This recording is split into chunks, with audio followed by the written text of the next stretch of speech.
ivavakantsika dia andray ny afatra avy atrantsika androany a afatra izay inoko hoe anampy be anao amin'ny fiainana, afatra izay inoko ihany koa hoe ahatonga anao haka fanapahan-kevitra ho an'ny fiainanao. Tsarovaka lasaka anaba fa io fiainanao io mila fanapahan-kevitra dia miova. Raha mbola tsy tonga amin'ilay teboka ny fanapahan-kevitra ianao tsy miova io, na hoentina mbavaka tahaka ny ahoana ary io tsy miova io, fa amin'ny fotoana rehefa manapa-kevitra ianao dia miova io. Amin'ny fiainana misy sapanan-dalana be dia be foana, fa mila maka ilay sapanan-dalana mety amin'ny fiainana. Dia androany Andriamanitra menao sapanan-dalana mety a dia inoko hoe andray an'ilay fanapahan-kevitra ny ianao. Ivavakantsika ary raha io saokako anao manokana ny fotoana anio tafaraka eto zay reto zanakao zay reto, olona tsiraray avy zay tianao entina lavitra, anananao planina manokana matoa mbola eto ambonin'ny tany. Androany raha eo mivavaka sady androany aoka ny tsiraray avy ao anatin'ny teny, raha misy teny zay ho avotsotra dia aoka ho feno fahefana amin'ny fiainana izany. Ao anatin'ny teny ihany koa aoka ho voakasika ny fony tsiraray avy, ny sainy tsiraray avy, tsy noho ny fahaizana amin'ny teny tompo ao, satria tsy mahay miteny noho ny olo-kafa zahay, fa noho ilay osotra ao, noho ilay fanahinao masina. Aoka ny afatra androany hitonga transformation ana fiainana, hitondra transformation ana fiainana hoy aho amin'ny anaran'i Jesosy Kristy tompo anio ary dia aoka hietry ny nofo ahatakatra ny saina, hirehitra ny fanahy, hietry ny nofo ahatakatra ny saina, hirehitra ny fanahy. Amen. Mahazo ny toeranao ianao miarabantsika tsiraray avy isam-baravara ny isa-tokantrano ny mpanomponao Entsoka Zafimandrato no miaraka aminao androany ary isaorako ny tompo manokana ny tompo-pasoavana ahafahana fambizaka aminao indray, ahafahana hivavaka manokana ho anao ary isaorana ny tompo koa hoe mba eto amin'ity toeranyity Roxy Antaninarenina isaky ny alahady amin'ny fotoam-bavaka misy fidirana 3 eto rehefa alahady, amin'ny valora fidirana voalohany, amin'ny folo sy fefa fidirana faharoa, ny tolakano dia fotoam-pifoazana amin'ny rohora. Raha afaka manamboatra amin'ny fotoananao ianao ka tsy manelingelanao amin'ny fiangonana misy ianao dia mba tongavy eto fa anana fotoana mahafinaritra be isika, fotoana fifampaherezana, fotoana hiara-hideranan'Andriamanitra ary hivavaka ho anao manokana sy ny ankonanao zahay. Mba meo fotoana koa zay ka sitraka ao anampinanao mba ananganana ny fiainam-panahinao, ananganana ihany koa ny fiainanao, anampinanao amin'ny fiainana andavanandro. Marika fa maniry ny eona aminao zay hiteka amin'ny fiangonana ray manontolo te eona aminao manokana zahay. Alleluia. Androany dia mbola ao anatin'ilay lohahevitra goavana ihany tsika hoe ny fanjakan'Andriamanitra sy ny teniny. Inona lohahevitra tsika? Amadika ny baibolintsika avy hatrany ary tsika androany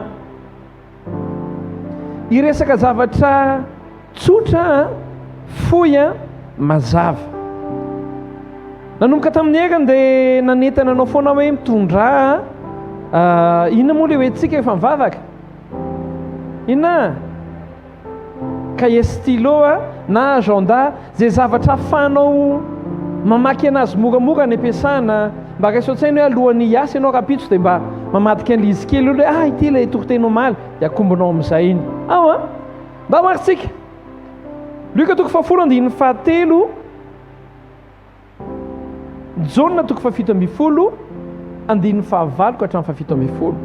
Ny lohahevitra dia ny hoe ny teny izay nomenantsika no manavaka antsika. Naika ataoko hoe avahan'ny teny fotrany tsy dia mazava tsara, fa aleoko miteny hoe ny teny izay nomenantsika no manavaka antsika. Amen. Luka 4:17 dahoary. Zao vaky ny tenin'Andriamanitra amin'ny anaran'i Jesosy Kristy tompo.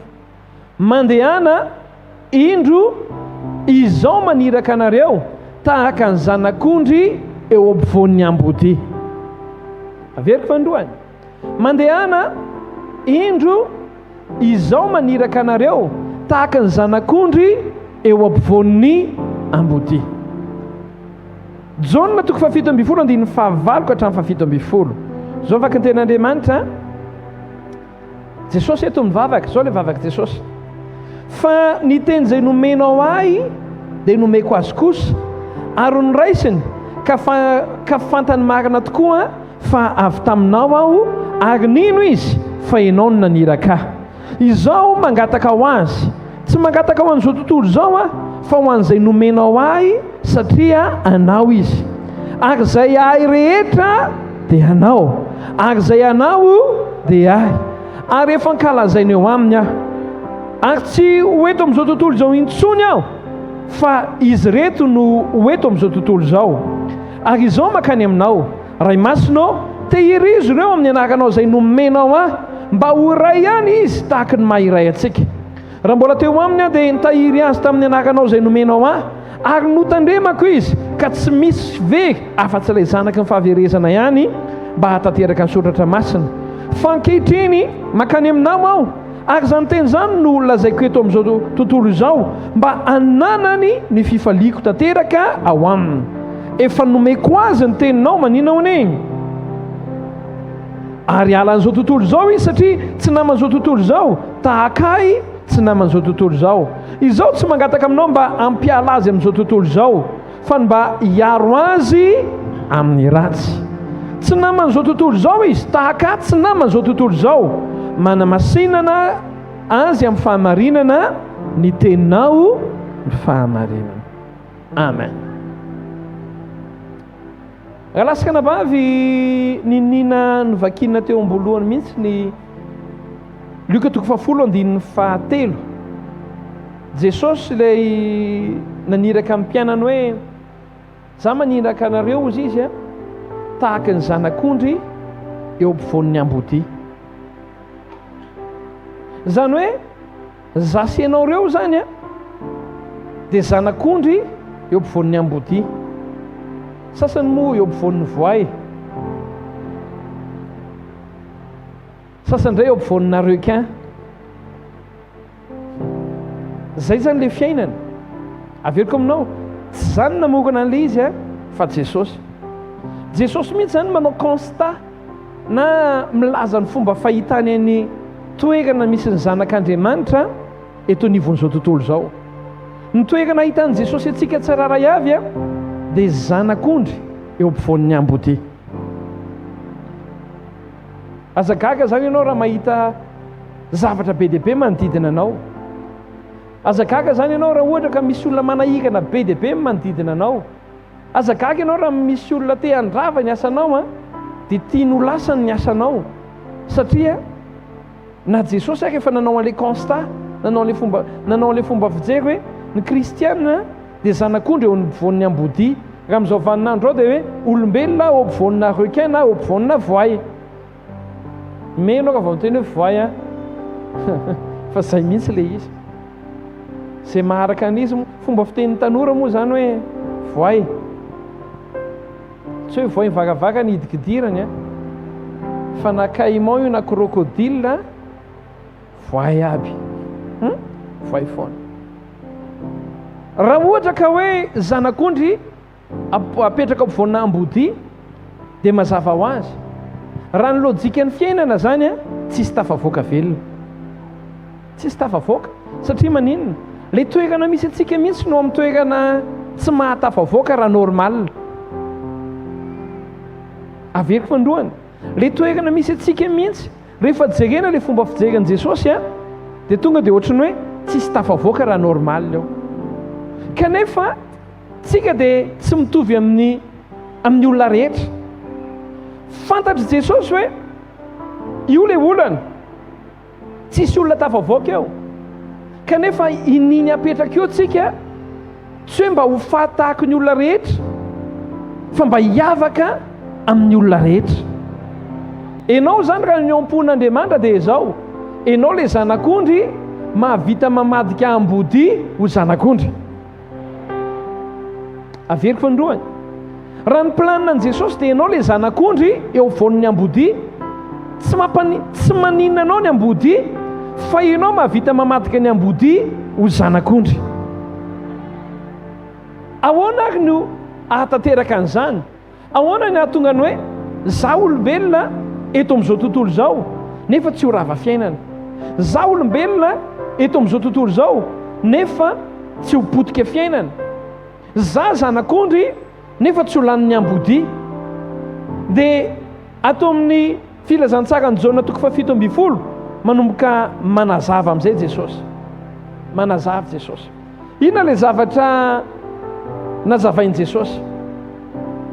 Tonga dia andinganako hoy Jesosy hoe manamasina azy amin'ny fahamarinana, ny teninao ny fahamarinana. Izay notaizana tamin'ny fiangonana FJKM rehetra dia mahalala an'izany ary mamerimberina an'izay foana. Manamasina na amin'ny fahamarinana fa ny teninao ny fahamarinana. Rehefa mieritreritra an'ilay hoe manamasina isika dia eritreretintsika hoe ndika tenin'ilay hoe manamasina dia hoe sanctifié, holiness, hoe fahamasinana hoe tsisy pentina, dikany ray ihany zany. Fa ny tena dikan'ilay hoe manamasina eto izao atokany. Misy dikany roa ny fanamasinana, ny hoe masina. Ray no hoe masina tsisy pentina, madio tsisy pentina. Ny anankiray kosa voatokana manokana. Fiteny zany hoe voatokana manokana. Tenikany hoe voatokana manokana hoe zay mihitsy le izy. Dia nidika le izy zany dia izao.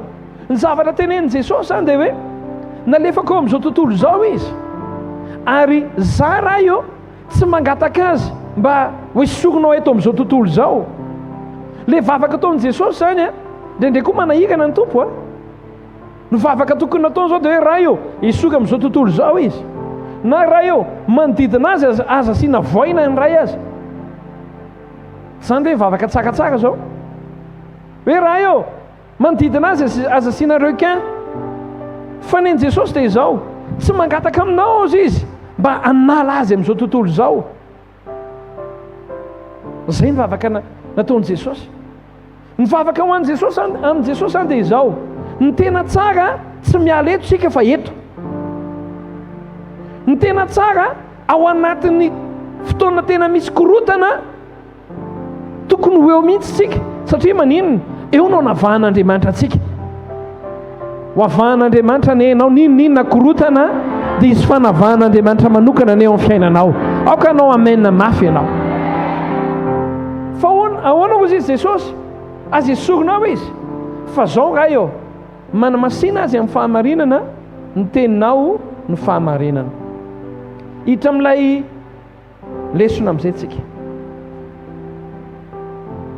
Ny tian'i Jesosy zany dia izao, rehefa very hevitra ny olona dia ianao mbola manana fanantenana. Rehefa resy ny olona dia ianao mandresy.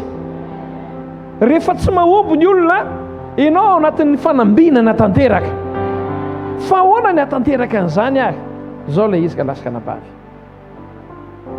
Hoy Jesosy hoe tena gaga tamin'ity aloha tonga dia zakako aminao ilay izy dia amin'izay petrako ny noto. Hoy Jesosy ka nanomboka ny vavaka, ny teny izay nomenao ahy hoy izy dia efa nomeko azy koa. Dia hoy Jesosy andalo zavatra be dehibe izy, ary be dehibe ny zavatra manodidina azy, feno ambodimy manodidina azy. Fa izao ny fanalahidin'ilay ambodimy manodidina azy, tsy hoe mivola be izy, fa hoy Jesosy hoe raha io manamasina anazy amin'ny fahamarinana, ny teninao ny fahamarinana. Ny fanalahidin'i Jesosy ho antsika amin'izao vaninandro izao dia izao, raha io ao anatin'ny korotam-piainana rehetra, avao ny olona rehetrarehetra izay miaraka aminao, avao amin'ny alalan'ny teninao. Ralasaka nabavy, raha raisina dia hoy Jesosy hoe nenahy raha io ny nahitako ny voninahitra ao sy ny nandreseko an'izao tontolo izao dia ny teninao. Dia raha andeha raha io marina fa ho apetrako hiampidinina ny fanahy masina hiaraka aminazy ireo. Fa zao raha io ny ahafahan'izy ireo mandresy an'izao tontolo izao dia ny teninao. Noho izany raha io raha andeha ny angatahako aminao dia izao atokana izy. Le hoe manamasinana azy amin'ny fahamarinana dia hoe atokana izy, atokana izy hanana fahamarinana, atokana izy hanana fiainana manokana. Dia tsy amin'ny alalan'iny zany fa amin'ny alalan'ny teninao. Omeo azy ny teninao, amin'izay tsy hitovy amin'ny olona rehetra izy. Raha lasaka nabavy, ny tsy nampitovy an'i Jesosy tamin'ny olona rehetra dia ny teniny, satria izy mandeha amin'ny alalan'ny tenin'Andriamanitra. Inoy tsara ary raha te ho tafavoaka sika pino amin'izao vaninandro zao zay mandrainao dia raiso tsara ty rehefa naniraka an' Jesosy teto ambonin'ny tany ny ray dia ny bagage nampiarahany taminy tsy volamena, bagage nampiarahany taminy tsy fahifanambony, fa ny bagage nampiarahany taminy dia teny. Hoy Jesosy, ny teny zay nomenao aho izy. Zany hoe rehefa nandefa an' Jesosy teto ambonin'ny tany ny ray, ny harena voalohany mena anazy dia ny teny. Dia rehefa hiala koa Jesosy eto ambonin'ny tany, ny harena nomeny olona koa dia teny. Noho izany amin'Andriamanitra zany ny mahatafavoaka atsika dia ny teny. Averiko mandroany, amin'Andriamanitra zany ny harena mahatafavoaka atsika dia ny teny. Zay olona ho tafavoaka zany dia tsy maintsy teninao ambadika. Tenin'Andriamanitra no manosika anao mitondra anao dia ho tafavoaka ianao. Marea tsara ve ianao hoe raha ohatra ka misy olona zany amin'izao vaninandro zao te ho tafavoaka izy, inona zany no tokony hazaka zany? Inona zany no tokony hazaka zany?